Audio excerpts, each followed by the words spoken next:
দিয়া বান মহাজগদান হে মহাজগদান গুণ সৰকাৰ গান শুনি না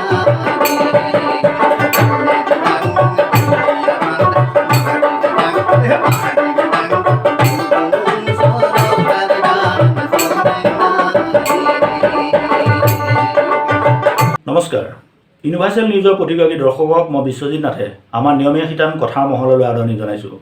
আপোনালোকে ইতিমধ্যে গম পাইছে যে আমি আমাৰ এই শিতানৰ জৰিয়তে শিল্প সাহিত্য আৰু ক্ৰীড়া ক্ষেত্ৰখনৰ একোজন বিশেষ ব্যক্তিক আপোনালোকৰ সৈতে চিনাকি কৰি দি তেওঁলোকৰ জীৱনৰ ইটো সিটো বহুতো কথা জনাৰ প্ৰয়াস কৰি আহিছোঁ। কথাৰ মহলাত এই সংখ্যা অতিথি হিচাপে উপস্থিত আছে লোকগীতৰ জনপ্ৰিয় কণ্ঠশিল্পী ভূপেন নাথ ডাঙৰীয়া। নমস্কাৰ।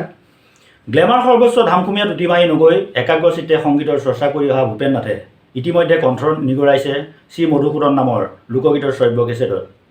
বিহুগীতৰ কেছেট বাউলী বহাগী, ভাৱনা আৰু বিজুলীত সুৰ কৰিছে।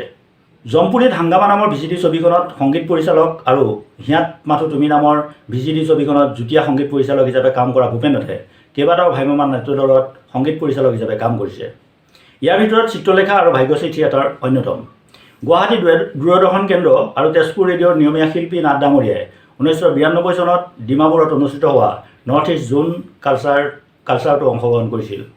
প্ৰিয় দৰ্শক, বহুমুখী প্ৰতিভাসম্পন্ন এইগৰাকী শিল্পীৰ সৈতে আমি কথা পাতিম আৰু কথাৰ মাজে মাজে তেওঁৰ পৰা বহুকেইটা মনোমোহা গীত শুনিম। ও পক্ষী রয়া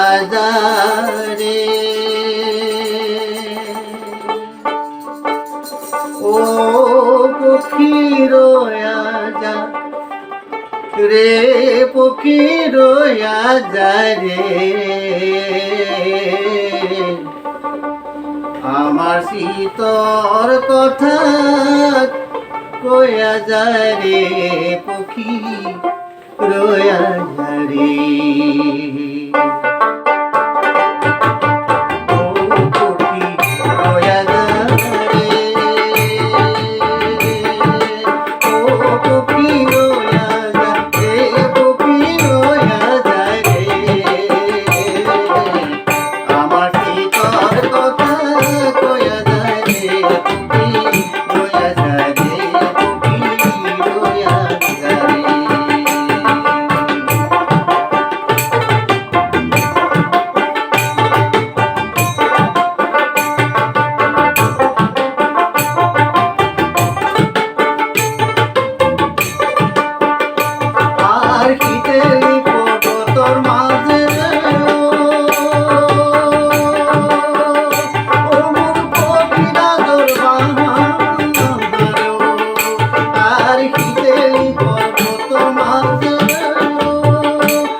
নাথ ডাঙৰীয়া, আপোনাৰ পৰা আমি জানিব বিচাৰিম লোকগীতৰ শিল্পী হিচাপে আপুনি যিমান জনপ্ৰিয় সমানে জনপ্ৰিয় আপুনি বাদ্যযন্ত্ৰী শিল্পী হিচাপেও আপুনি কিমান দিনৰ পৰা এই ক্ষেত্ৰখনৰ লগত আচলতে জড়িত হৈ পৰিল?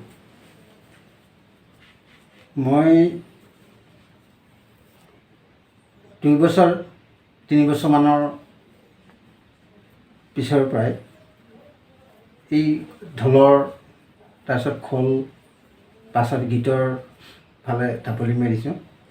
গতিকে গীত বুলি কওঁতে বেছিকৈ মই লোকগীতৰ ওপৰত বেছি আগবাঢ়ি যোৱা হৈছিল। প্ৰথম মই লোকগীত গাইছিলোঁ এই আমাৰ গাঁৱৰে ফাংচনবিলাক যে হৈ থাকে তাতে মানে এটা লোকগীত গালোঁ। সেই লোকগীত গোৱাৰ পাছত উৎসাহটো বাঢ়িল। বঢ়াৰ পাছত আপোনাৰ বয়স কিমান আছিল? তেতিয়া মোৰ বয়স 6 বছৰ। মানে আপুনি 6 বছৰ বয়সৰ পৰা মানে এই সংগীতৰ জগতখনৰ লগত জড়িত হৈ গৈছে নহয়? আপোনাৰ পৰা এবাৰ জানিব বিচাৰিছোঁ অসমৰ লোকসংগীতৰ ওপৰত আপুনি কিমান আশাবাদী? লোকসংগীতৰ ওপৰত বাৰুকৈ আশাবাদী মই। কথা হ'ল অসমৰ জনজাতি, উপজাতি, জনগোষ্ঠী যিমানখিনি মানে সম্প্ৰদায়ৰ পৰা আদি কৰি আছে, তেওঁলোকে এটা এনাজৰী বান্ধোনত আছে, এনাজৰী বান্ধোনত আছে, সংস্কৃতিৰ বান্ধোনত। গতিকে এতিয়া উৎসৱ পাৰ্বণবিলাকৰ ওপৰত ভিত্তি কৰি তেওঁলোকে পৰম্পৰা আদিম কালৰ পৰাই এই চলি অহা যিটো মানে সংস্কৃতি যিটো চলি আছে বৰ্তমানলৈকে, গতিকে সেই সংস্কৃতিটো যেতিয়ালৈকে মানে এই উৎসৱ পাৰ্বণবিলাক থাকিব, তেতিয়ালৈকে আমাৰ এই লোকসংগীত জীয়াই থাকিব আৰু সকলোৱে সেই পৰম্পৰাটো ৰক্ষা কৰি যাবই। ৰাজা হৰি চন্দ্ৰ কৰিলি কি কৰ্ম ধৰ্ম কহাৰথি কৰি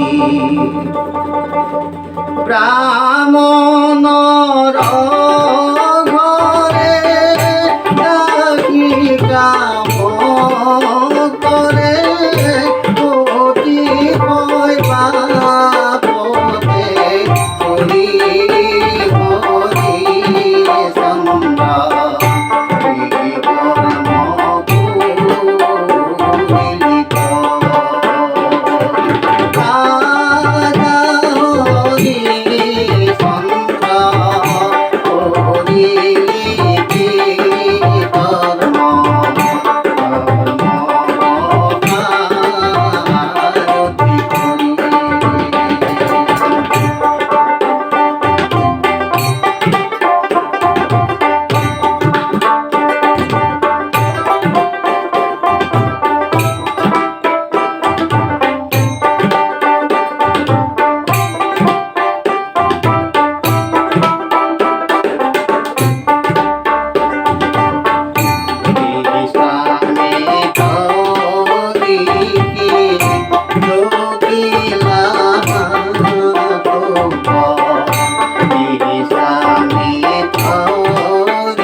বিৰতিৰ পিছত আমি শিল্পীগৰাকীৰ পৰা এটা কথা জানিব বিচাৰিম, কোনবোৰ কথাই আপোনাক আমনি কৰে?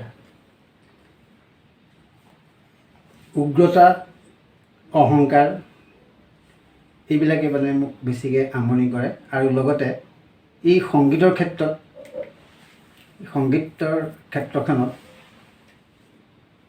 এই অল্পবিদ্যা ভয়ংকৰী বুলি যিটো মানে আছে বাক্যটো, গতিকে অলপ জানি পেলাই বেছিকৈ জনা দেখুৱাই থাকিলে মানে অকণমান সমস্যা সৃষ্টি হয় আৰু সকলোৱে এইটো মানে ভালো নাপায়। গতিকে মই তাৰমানে আমনি পাওঁ সেই ক্ষেত্ৰত। গতিকে এই সংগীতৰ মাজত যদি ৰাজনীতি সোমায়, ৰাজনীতিও অকণমান মানে আমনি কৰে। মানে অল্পবিদ্যা ভয়ংকৰী যিসকল আছে তেওঁলোকৰ ওপৰত আপোনাৰ খং উঠে? আৰু সংগীতৰ জগতখনক লৈ কোনোবাই ৰাজনীতি কৰিলেও আপোনাৰ এইখিনিতেই মোৰ লগত সংগত কৰা সংগতকাৰীসকলক চিনাকি কৰিছোঁ।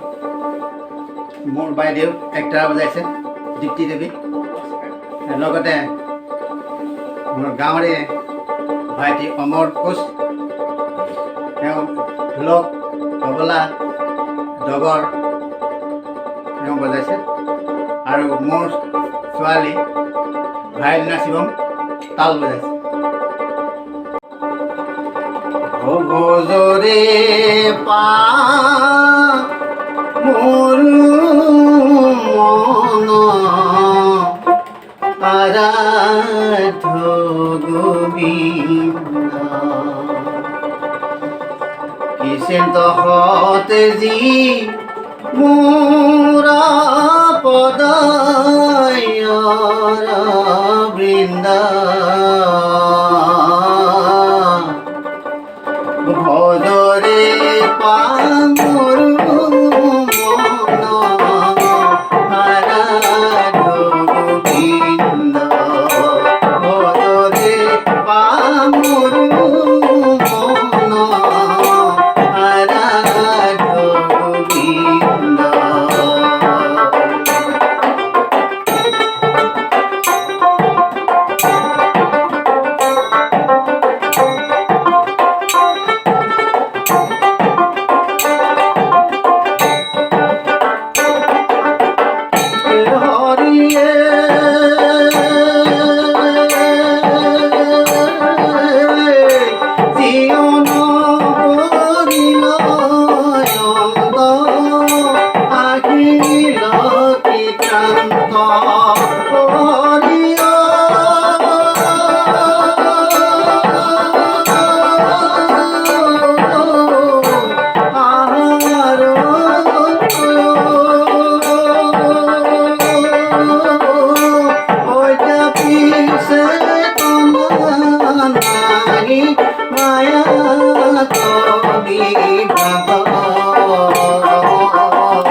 প্ৰিয় দৰ্শক, কথাৰ মহলাত আজি অতিথি ভূপেন নাথ ডাঙৰীয়াৰ সৈতে আমি বহুকেইটা কথা পাতিলোঁ, বহুকেইটা মনোমোহা গীত শুনিলোঁ। পৰৱৰ্তী আন এগৰাকী শিল্পীৰ সৈতে আপোনালোকক লগ পোৱাৰ প্ৰতিশ্ৰুতিৰে আজিৰ অনুষ্ঠান ইমানতে সামৰিছোঁ। ধন্যবাদ।